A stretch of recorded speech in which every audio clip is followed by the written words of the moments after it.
Youth Congress സംസ്ഥാന അധ്യക്ഷന്റെ കാര്യത്തിൽ ഇനി ചർച്ചകൾ ഡൽഹിയിൽ. കേരളത്തിലെ നേതാക്കളുടെ അഭിപ്രായം ആരാഞ്ഞ ദേശീയ നേതൃത്വം ഒറ്റപ്പേരിലേക്ക് എത്താനുള്ള നീക്കങ്ങൾ ആരംഭിച്ചിട്ടുണ്ട്.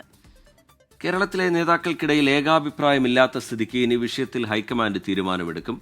സലീം മാലിക് വിവരങ്ങളുമായി ചേരുന്നുണ്ട് തിരുവനന്തപുരത്ത് നിന്ന്. സലീം, ഇന്നലെ കെ സുധാകരൻ സംസാരിക്കുമ്പോഴും യൂത്ത് കോൺഗ്രസിന് അധ്യക്ഷനില്ലാത്ത വലിയ പ്രതിസന്ധി ഉണ്ടാക്കുന്നു ചില വിഷയങ്ങൾ ഏറ്റെടുക്കുമ്പോൾ. ഇപ്പോൾ കുന്നംകുളത്തെ കാര്യമൊക്കെ ചൂണ്ടിക്കാട്ടിക്കൊണ്ടാണ് ആ വിമർശനം. നേതാക്കളാണെങ്കിൽ മുന്നോട്ട് വെച്ച പേരുകളിൽ നിന്ന് പിന്നോട്ടും പോകുന്നില്ല. ഒരു സമവായം സാധ്യമാവാത്ത നിലയുണ്ടോ? എന്ത് തീരുമാനത്തിലേക്ക് ദേശീയ നേതൃത്വം പോകാനാണ് സാധ്യത? സലീം,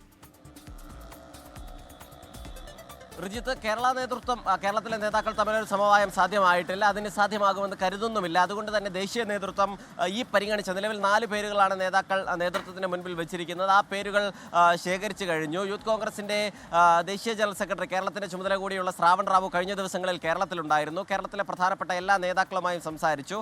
അവരിൽ നിന്നൊക്കെ അഭിപ്രായം തേടുകയും ചെയ്തു. ഓരോ നേതാക്കളും വ്യത്യസ്ത പേരുകൾ പറയുകയും ചെയ്തു. പ്രതിപക്ഷ നേതാവ് വി ഡി സതീശൻ 2 പേരുകൾ മുന്നോട്ട് വെച്ചു. KPCC അധ്യക്ഷൻ സണ്ണി ജോസഫ് 3 പേരുകൾ മുന്നോട്ട് വെച്ചപ്പോൾ രമേശ് ചെന്നിത്തല, അബിൻ വർക്കി എന്ന ഒറ്റ പേര് മാത്രമാണ് മുന്നിലേക്ക് വെച്ചത്. ഇതിന്റെ പശ്ചാത്തലത്തിൽ നിലവിൽ OJ ജനീഷ്, ബിനു ചുള്ളിയിൽ, KM അഭിജിത്ത്, അബിൻ വർക്കി എന്നീ 4 പേരുകളാണ് നേതൃത്വത്തിന് മുൻപിൽ നിലവിൽ പരിഗണനയിലുള്ളത്. ഈ 4 പേരുകൾക്ക് നിന്നും ഇനി ഹൈക്കമാൻഡുമായും ഒപ്പം തന്നെ AICC ജനറൽ സെക്രട്ടറിയായ യൂത്ത് കോൺഗ്രസിന്റെ സംഘടനാ ചുമതലയുള്ള ആളുകളിൽ നിന്നുമൊക്കെ അഭിപ്രായം തേടിയതിനു ശേഷം ഈ മാസം 10-ന് തന്നെ ഇതുമായി ബന്ധപ്പെട്ട് അധ്യക്ഷ പ്രഖ്യാപനം നടത്താനാണ് സാധ്യത. അത് ഏതെങ്കിലും നിലയിൽ മുന്നോട്ട് പോവുകയാണെങ്കിൽ പോലും 15 കഴിയില്ല എന്നുള്ളതാണ്. വളരെ വേഗത്തിൽ ഈ ആഴ്ച തന്നെ അധ്യക്ഷ പ്രഖ്യാപനം നടത്താനും ഒപ്പം തന്നെ വളരെ വേഗത്തിൽ കേരളത്തിലെ വിഷയങ്ങളിൽ സമരങ്ങളിലേക്ക് രംഗത്തിറങ്ങാനുമാണ് നേതൃത്വം നിർദ്ദേശിക്കുന്നത്. റിജിത്ത്, ശരി. സലീം മാലിക് വിശദാംശങ്ങൾ നൽകുകയായിരുന്നു. ഏറിപ്പോയാൽ 4 ദിവസം എന്ന് പറഞ്ഞു തുടങ്ങിയ ചർച്ചയാണ്. ഇപ്പോഴും ഒരു പേരിലേക്ക് എത്താൻ കഴിഞ്ഞിട്ടില്ല.